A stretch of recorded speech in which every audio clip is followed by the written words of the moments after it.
Assalamualaikum warahmatullahi wabarakatuh.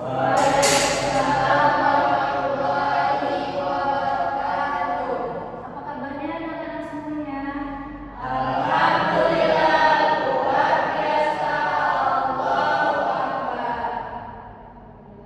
Nah, sebelum mulai pembelajaran, alangkah baiknya kita berdoa terlebih dahulu untuk ketua kelas. Boleh doanya? Baik Bu, baiklah teman-teman, sebelum mulai pembelajaran pada hari ini, mari kita berdoa dan kita masing-masing berdoa mulai.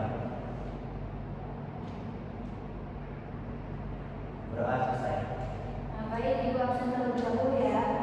Dimas Budi Ardian, Hadir Bu. Aisyah Siti Wulandari, Nadine Pramuswatria, Dia Ananda, ada Ibu, Muhammad Masrur, ada semua ya. Nah, sebelum mulai pembelajaran, Ibu mau kita perkenalan dulu nih biar anak-anak semuanya fokus dalam pembelajarannya. Boleh anak-anak semua berdiri ya. Baik Bu.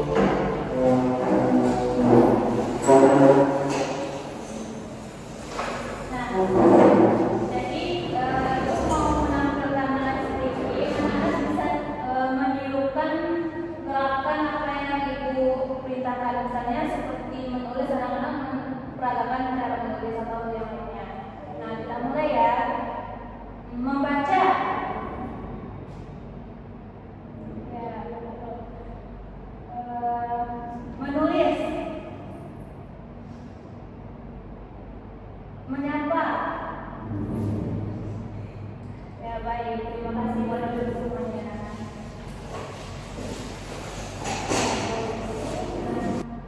Baik, langsung aja kita masuk ke materi kita.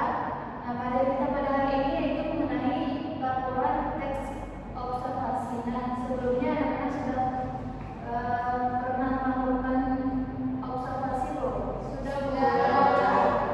Nah, apa yang anak-anak observasikan atau teliti? Tumbuhan. Boleh. Yang lain? Nah, jadi teks observasi ini merupakan teks yang berisi informasi deskripsi tentang suatu objek berdasarkan hasil pengamatan langsung yang dilakukan secara sistematis dan objektif. Seperti yang sudah disebutkan oleh Restu dan Najibah tadi, ada tumbuhan dan buah-buahan. Nah, Restu, untuk tumbuhan apa yang Restu amati? Daun. Oh, daun seperti daunnya berwarna hijau dan sebagainya. Nah, untuk buah-buahan kayak bentuknya, warnanya, ya tepat sekali. Nah, jadi saat kita mengamati objek seperti benda, hewan, tumbuhan, dan fenomena alam yang lainnya, itu dapat kita amati seperti bentuknya,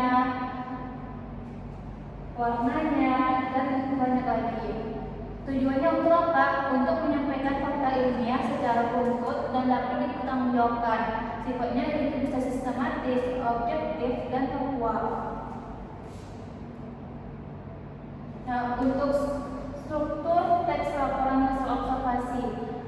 Teks laporan hasil observasi ini disusun secara sistematis agar informasi tersampaikan secara logis dan mudah dipahami. Struktur teksnya terdiri dari pernyataan umum, deskripsi, bagian, dan deskripsi manfaat.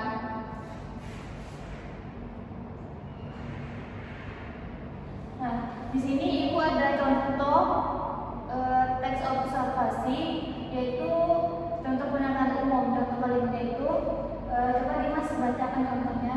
Baik Bu, kupu-kupu adalah serangga bersayap dari ordo Lepidoptera yang dikenal dengan indah, corak dan warnanya. Contoh di atas menunjukkan dua komponen pernyataan umum. Yang pertama identifikasi objek, kupu-kupu, serangga ordo Lepidoptera, dan yang kedua itu gambaran umum, dikenal karena keindahan corak dan warnanya. Ya, terima kasih Mas.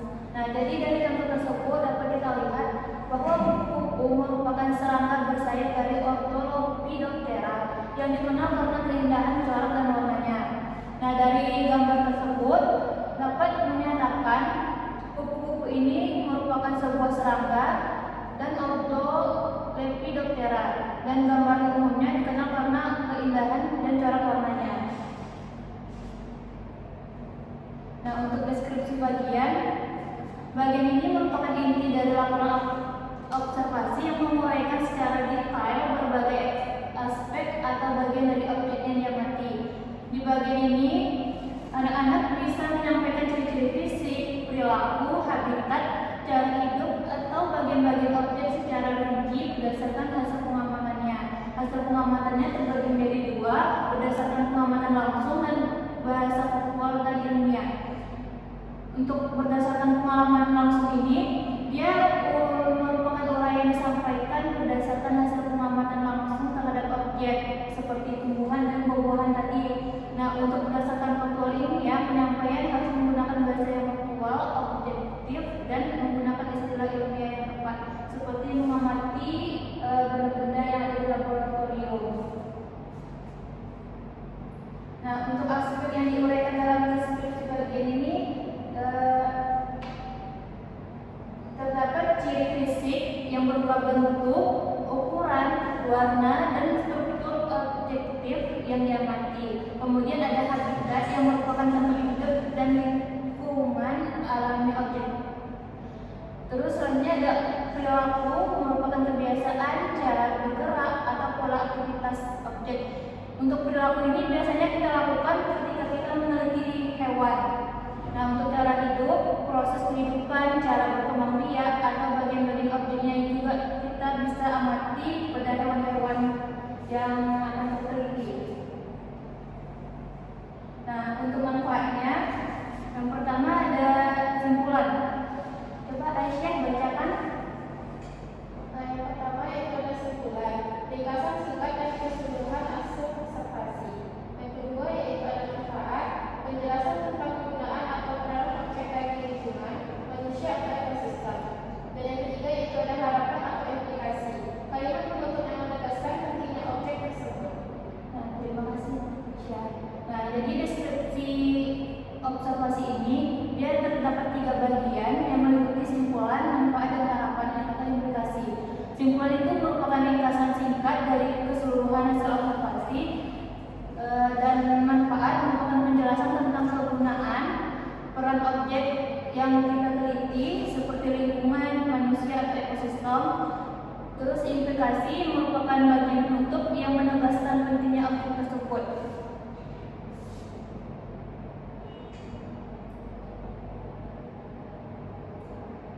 Nah, ini untuk selanjutnya Ibu ada tugas untuk anak-anak kerjakan secara individu di rumah.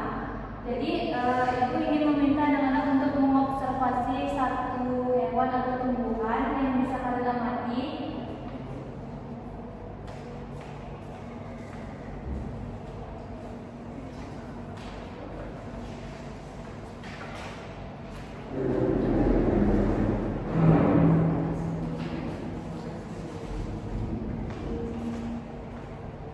Nah, jadi di lembar soal tersebut anak-anak bisa isi misalnya seperti ini.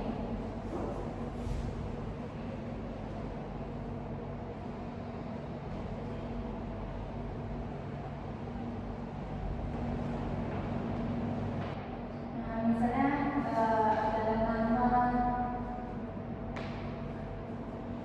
terus tujuannya apa yang diobservasikan, tanggalnya, dan selanjutnya bisa dikumpulkan di depan.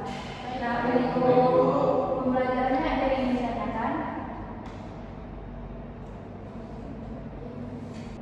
Nah, jika tidak, dapat kita simpulkan dari pembelajaran ini bahwasannya teks observasi merupakan panduan untuk seperti struktur atau komponen teks laporan yang dapat